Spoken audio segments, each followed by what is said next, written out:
tonight is totally dude's night out. You ever hear the real story of Walter Lichter? I've heard the stories. They don't scare me. But this story is true, though.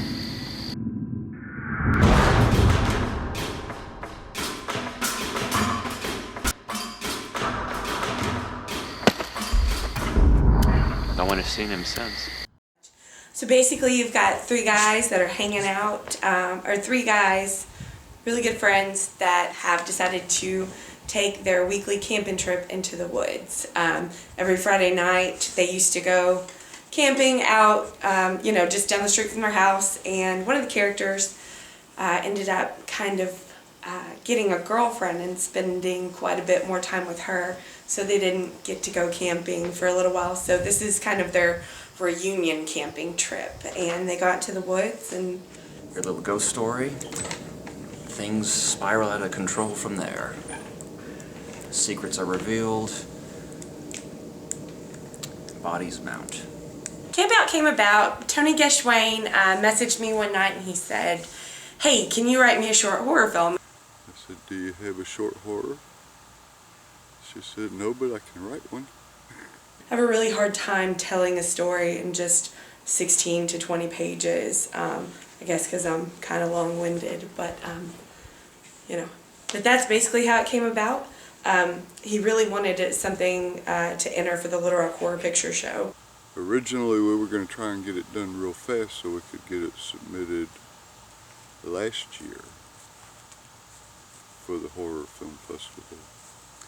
And things weren't quite working out. And then we decided we'd go ahead and take our time and try to do it right and do a good job at it and just submit it the next year. So that was really the first goal with it, but now we've entered it in a few film festivals and we're excited about sharing it with people. There is no Lichter. Oh, I beg to differ, my friend.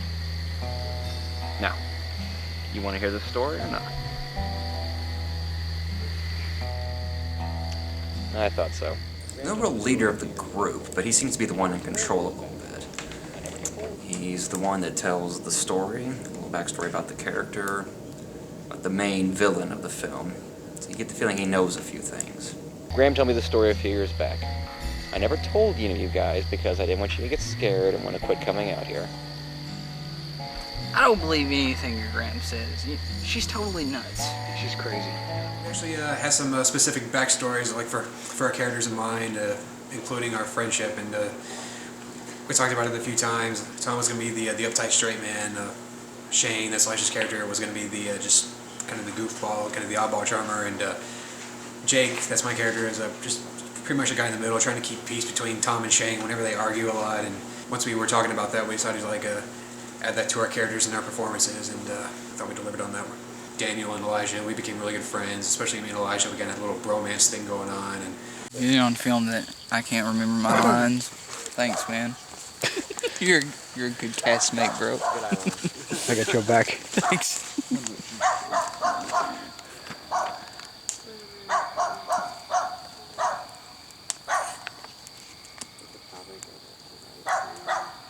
Yeah, so we're supposed to be in the woods, and the neighbor's dog's just right over there start barking, and that was, what really wasn't a problem.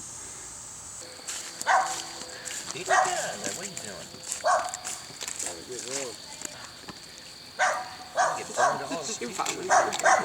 doing? What would you imagine Tony is trying to do to shut up the dog? It's either A, he has a wire and he's strangling it by its voice. It doesn't seem like that. Or he's trying to use the way of love. It's the Tony way. Yeah, The way of love is the Tony knows a lot way. about love. That's exactly what he's doing.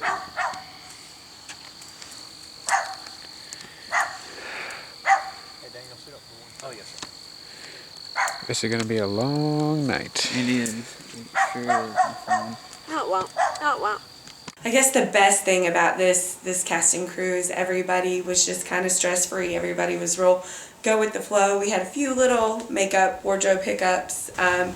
Nothing much, but nobody really, nobody got stressed out. Nobody was snappy. We just had a good time and laughed and were serious when we needed to be. And had a lot of fun when we were shooting. We're having a good time, and I'm ready to kill people. You what? Yeah. What kill would I people. do this time? Oh, that kind of kill. They find her? Well, not all of her. See, they found Lecter in the middle of the woods under a lean-to with Elizabeth's head in his lap. I wouldn't say freaked me out. See, I'm a desensitized generation. I'm used to violence. If I don't see one horror movie a day, I go through withdrawal phases. So, wouldn't say that disturbed me. Although cool, that's the thing. I love practical effects. So I don't find it disturbing. I find it cool.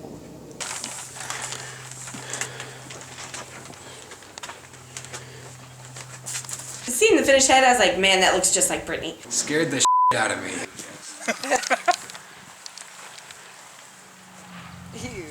When I saw the head, when it was finished, I was like, girl, you need some eyelashes.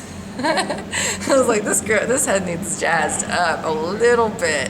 Had to put some lipstick and some eyelashes on it. It was cool. It was really kind of trippy to see, whoa, that's my plaster head. Like, I'm like holding it. It's like, okay. We made a head. Yes. They were watching a video of how to mold a head, which kind of made me nervous at first. And then we covered her with alginate and made her stay there for like 15 minutes. More like 30. That long? Yeah, it's about 30 minutes. I don't think it was that long. I think it was 15. And they pretty much covered my head completely all around, from neck to the back, even the shoulders, in plaster, and it just had 2 little air holes in my nostrils. She also had some nasal congestion at the time, and so that's dedication right there. It was completely covering my eyes and my ears. I couldn't hear anything. I could hear the faint, distant sound of 80s music that Storm was playing for me to keep me calm, and it was awesome. It took about 45 minutes of my head in plaster, and while I was in the plaster head cast, I thought of all kinds of crazy things. I don't know, just things I don't normally think of because my head was covered in plaster, and I was like, I didn't know whether to be scared. I was just trying to stay calm, pretty much. And when the cast came off, it was awesome. It was like, whoa, I survived that. It's cool. I wouldn't do it. I would. I'm kind of claustrophobic, so to have your whole head encased in, I think they had to cast it twice, too. So they did a run through, and that's the first time that Tony or Stacy have done that. So they did an excellent job. The mold slipped, the alginate mold slipped inside of the plaster mold, and it kind of crushed the nose and deformed it. They had some problems with the molding. The nose was kind of flattened, so they had to throw some blood on it. Tony fixed it. Yeah, I fixed it. I'm not a sculptor, but I sculpted a nose. I was pretty proud. Yeah, it was pretty good. It was very cool.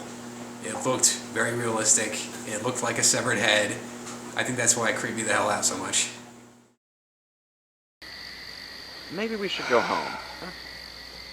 No. Just calm down, all right? It was probably nothing. Yeah, finish your story, okay? I feel really good about the project and really appreciate all the dedication of our cast and crew. We did this completely no budget, no, crowdfunding.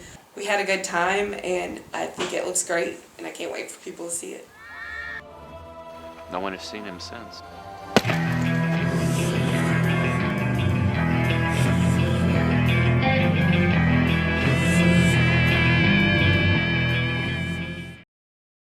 How's this experience going for you? How's it going? Yeah. It's going good. It's going. There's people and s'mores with the cold open and a camera in my face, so I cannot complain one single bit. Mariah? How's it good. going? I'm good. I'm learning my scream cues. Big scene coming up. Action scene, stunts, gore. It's gonna be a bloodbath. Not really.